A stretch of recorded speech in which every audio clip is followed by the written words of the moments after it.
നമുക്കൊക്കെ എത്ര കഴിച്ചാലും മടുപ്പ് തോന്നാത്ത ചില വിഭവങ്ങളുണ്ടല്ലേ, അത്തരത്തിലൊരു വിഭവമാണ് കേട്ടോ ഇന്ന് നമ്മളിവിടെ ചെയ്തെടുക്കുന്നത്. അപ്പോൾ എല്ലാവർക്കും മനസ്സിലായി കാണുമല്ലോ, ഉണക്കച്ചെമ്മീനാണ് ഇന്നത്തെ നമ്മുടെ താരം കേട്ടോ. ഈ ഉണക്കച്ചെമ്മീൻ വെച്ചിട്ടുള്ള നല്ലൊരു ഉലർത്താണ് കേട്ടോ ചെയ്തെടുക്കുന്നത്. അപ്പോൾ ഞാൻ ചെയ്യുന്ന പോലെ തന്നെയാണോ നിങ്ങളും ചെയ്യുന്നതെന്നുള്ളത് ഒന്ന് കമൻ്റായിട്ട് അറിയിക്കണേ. ഓരോ സ്ഥലത്തും ഓരോ രീതിയിലാണല്ലോ എല്ലാം തയ്യാറാക്കുന്നത്. അപ്പോൾ ഇതിലും അങ്ങനെ എന്തൊക്കെ വെറൈറ്റി ഉണ്ടെന്ന് നമുക്ക് കമൻറ്റിലൂടെ കാണാൻ പറ്റുമല്ലോ. അപ്പോൾ എങ്ങനെയാണ് ചെയ്തെടുക്കുന്നത് നോക്കാം. അപ്പോൾ ഞാൻ ഉണക്കച്ചെമ്മീന് തലയും വാലൊക്കെ ഒന്ന് നുള്ളിയെടുത്തതിന് ശേഷം നല്ല പോലെ കഴുകിയെടുക്കുക കേട്ടോ. നിങ്ങൾക്കറിയാലോ നല്ല പോലെ അഴുക്കുണ്ടാവും, അപ്പം നല്ല പോലെ തന്നെ അങ്ങ് കഴുകിയെടുക്കുക കേട്ടോ. ഇനി നമുക്ക് ഒരു 15 അല്ലി ചെറിയുള്ളിയും ഒരു 4 അല്ലി വെളുത്തുള്ളിയും ഒരു കഷ്ണം ഇഞ്ചിയും ചേർത്തിട്ട് ഒന്ന് ചതച്ചെടുക്കുക. അതെ, ഇതുപോലെ ചതച്ചെടുത്താൽ മതി കേട്ടോ, നല്ല പോലെ ആവേണ്ട ആവശ്യമൊന്നുമില്ല. ഇനി ഞാൻ ചട്ടിയിലേക്ക് വെളിച്ചെണ്ണ ഒഴിച്ച് കൊടുക്കുന്നുണ്ട്. നമ്മൾ ചതച്ച ആ കൂട്ടത്തിലേക്ക് അങ്ങ് ഇട്ട് കൊടുക്കുക കേട്ടോ. നിങ്ങൾക്ക് വേണമെങ്കിൽ ഉണക്കച്ചെമ്മീൻ ആദ്യം ഒന്ന് വറുത്തിട്ട് ഇടണമെങ്കിൽ അങ്ങനെ ഇടാം കേട്ടോ. ഞാൻ ഇങ്ങനെയാണ് ചെയ്യുന്നത്. ഇതിലേക്ക് ഒരു തണ്ട് കറിവേപ്പില കൂടെ ചേർത്ത് കൊടുക്കുന്നുണ്ട്.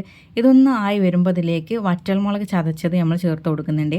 അത് ഏകദേശം ഒരു ടേബിൾ സ്പൂണോളം ചേർത്ത് കൊടുക്കുന്നുണ്ട്. കൂടുതൽ ചേർക്കുന്നവർക്ക് ചേർക്കാം കേട്ടോ, പക്ഷേ മുളക് പൊടി ഇനിയും വരാനുണ്ട്, അപ്പോൾ നോക്കിയിട്ട് തന്നെ ചേർത്ത് കൊടുക്കുക. ഇത് നല്ല പോലെ ആയതിനു ശേഷം ഇതിലേക്ക് ഒരു 1/4 ടീസ്പൂൺ മഞ്ഞൾപ്പൊടി ചേർത്ത് കൊടുക്കാം. പിന്നെ മുളക് പൊടി ചേർത്ത് കൊടുക്കാം. അത് 1 ടേബിൾ സ്പൂണോ 1.5 ടേബിൾ സ്പൂണോ എരിവിനനുസരിച്ച് നിങ്ങൾക്ക് ചേർത്ത് കൊടുക്കാം കേട്ടോ. ഇനി നമുക്ക് കഴുകി വൃത്തിയാക്കി വെച്ച ഉണക്കച്ചെമ്മീൻ കൂടെ ഇതിലേക്ക് ഇട്ട് കൊടുക്കാം. ഞാൻ നേരത്തെ പറഞ്ഞ പോലെ നിങ്ങൾക്ക് ഉണക്കച്ചെമ്മീൻ ആദ്യം ഒന്ന് വറുത്തെടുക്കണമെങ്കിൽ അങ്ങനെ വറുത്തതിന് ശേഷം ഇപ്പം ചേർക്കുന്നെങ്കിൽ അങ്ങനെ ചേർക്കാം കേട്ടോ.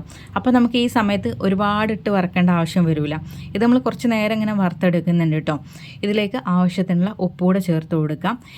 ഉണക്കച്ചെമ്മീനിൽ ഉപ്പുണ്ടാവും, അപ്പോൾ നോക്കിയിട്ട് തന്നെ നമ്മൾ ചേർത്ത് കൊടുക്കാം കേട്ടോ. എന്നാലും നമുക്ക് ഉപ്പ് ഇതിലേക്ക് ആവശ്യം വരും കേട്ടോ. ഇനി ഇതിലേക്ക് തേങ്ങ ചിരവിയതാണ് ചേർത്ത് കൊടുക്കുന്നത്. അത് നമുക്ക് ഒരു പിടിയോ ഒക്കെ നമുക്ക് ചേർത്ത് കൊടുക്കാം. ഞാനിവിടെ ഏകദേശം ഒരു 3-4 ടേബിൾ സ്പൂണോളം ഇതിലേക്ക് ചേർത്ത് കൊടുത്തിട്ടുണ്ട്. അപ്പോൾ ഞാൻ ആദ്യം ഒന്നിങ്ങനെ ഉലർത്തി നോക്കിയപ്പോൾ കുറച്ച് തേങ്ങ കമ്മിയുള്ള പോലെ തോന്നി. അതാണ് ഞാൻ വീണ്ടും കുറച്ചുകൂടെ ചേർത്ത് കൊടുത്തത് കേട്ടോ. അത് ഞാൻ പറഞ്ഞത് തേങ്ങയൊക്കെ നമ്മുടെ ഇഷ്ടമാണ് എത്രത്തോളം ചേർക്കണമെന്ന്. എനിക്ക് അത്യാവശ്യം ഇതിലേക്ക് തേങ്ങ ഉള്ളത് ഇഷ്ടമാണ്. ചിലർക്ക് അവിടെ ഇവിടെ ഇങ്ങനെ കടിക്കാൻ വേണ്ടിയിട്ട് മാത്രം ഉള്ളതായിരിക്കും ഇഷ്ടം. ഇനി ഇത് നല്ല പോലെ അങ്ങ് വറുത്തെടുക്കുക. നന്നായിട്ട് വറുത്ത് നല്ല ക്രിസ്പി ആകുന്ന രീതിയിൽ അങ്ങ് വറുത്തെടുക്കുക കേട്ടോ. അപ്പോഴാണ് ഇത് കഴിക്കുമ്പോൾ നല്ല ടേസ്റ്റ് ഉണ്ടാവുക. ചിലർക്ക് അത്രയും ക്രിസ്പി ആവുന്ന ഇഷ്ടം ഉണ്ടാവില്ല. അപ്പോൾ അതിനനുസരിച്ച് നിങ്ങളങ്ങ് വറുത്തെടുത്താൽ മതി. അപ്പോൾ ദേ നന്നായിട്ട് ആയി വന്നിട്ടുണ്ട്. നമ്മളുടെ ഐറ്റം റെഡി ആയിട്ടുണ്ട് കേട്ടോ. ശരിക്കും പറയുകയാണെങ്കിൽ നല്ലൊരു അടിപൊളി വിഭവം തന്നെയാണ് കേട്ടോ ഇത്.